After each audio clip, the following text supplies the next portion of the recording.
A speech entitled Nightmare in Boston. Please welcome Annabel Wilson.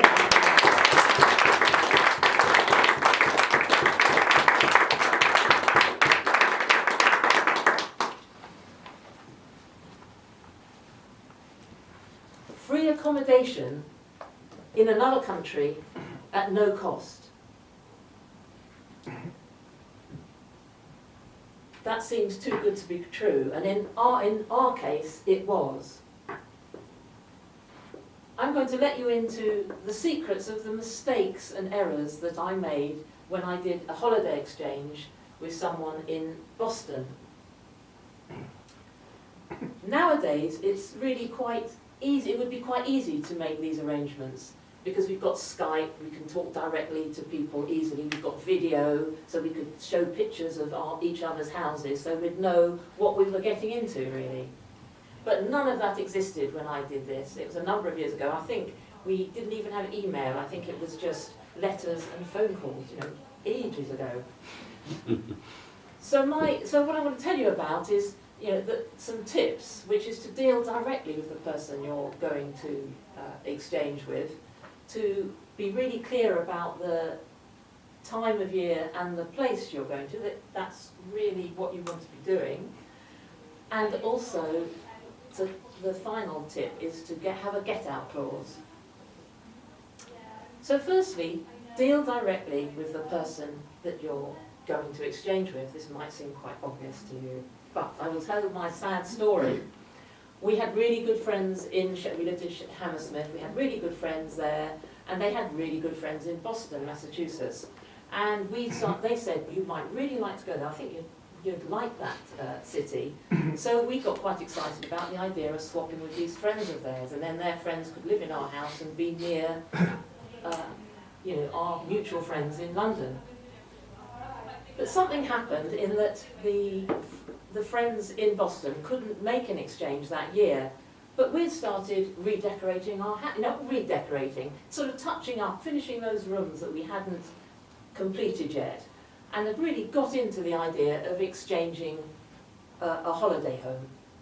And we also believed that everybody, any person in America would obviously live in a state-of-the-art home with the most beautiful decor. And so we ended up exchanging with a friend of these friends, and he was a male Marxist academic at Harvard who had absolutely no visual sense at all and didn't care about his surroundings. We turned up at his apartment. He was actually still there at the time because his flight was a few hours later, and our hearts sank. We walked in, and the whole flat was beige. And that's not beige in a good way. It's not that lovely kind of cream, but everything being really dull. So anything that had been brightly coloured or dark had faded over time to dulled and to beige. And anything that used to be white and sparkling had got grubby and discoloured and faded to beige. And then as we introduced ourselves and we went to sit on the sofa, he said, "Oh, just be careful, look behind you, that ceiling's falling down, so don't move the sofa too close."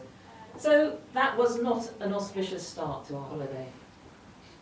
The second point I'd like to bring to your attention is to be really clear about the time of year you want to go and stick to it. We'd thought Boston in autumn would have been really nice, and what happened was this guy could only do the summer vacation, so we ended up going to Boston in August, when it is a really horrible time of year. It's very hot, very humid, so we ended up sleeping in a bedroom with a noisy air conditioner through the window, and we either had that on and couldn't sleep, or didn't have it on and couldn't sleep. And also we did make a mistake in Boston being our first place to visit in the States. We sort of thought New England, nearest Britain, it'll be an easy way of getting into going to the States.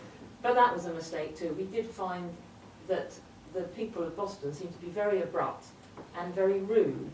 So anyway, and later we went to the Midwest, and we found the people there really friendly and welcoming. So it was that one. So we kind of made a mistake on when to go and where to go, perhaps.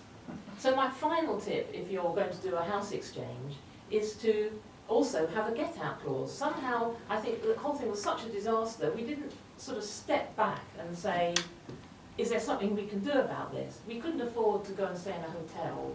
We just didn't have the money for that. But we realised that afterwards, 2 weeks later, we could have swapped our flight and come back home, and we could have stayed with friends and family. And then found a cottage to rent, say, for a week, until those Americans had left our house, our beautifully decorated little terraced house in Hammersmith. They did comment on that afterwards, how really nice it was. Yeah. So I hope my sad tale, you will have learned some points if you ever decide to do a house exchange. As I've said, it's so much easier now with Skype and email. Everything is so much easier in that way. So just remember to deal directly with the people you're going to exchange with, to be really clear about the time and stick to it, and always have a plan B. Oh yes, there's just something, something I've forgotten to mention. That absolute nightmare holiday, maybe we should have seen the signs. The apartment was on Elm Street.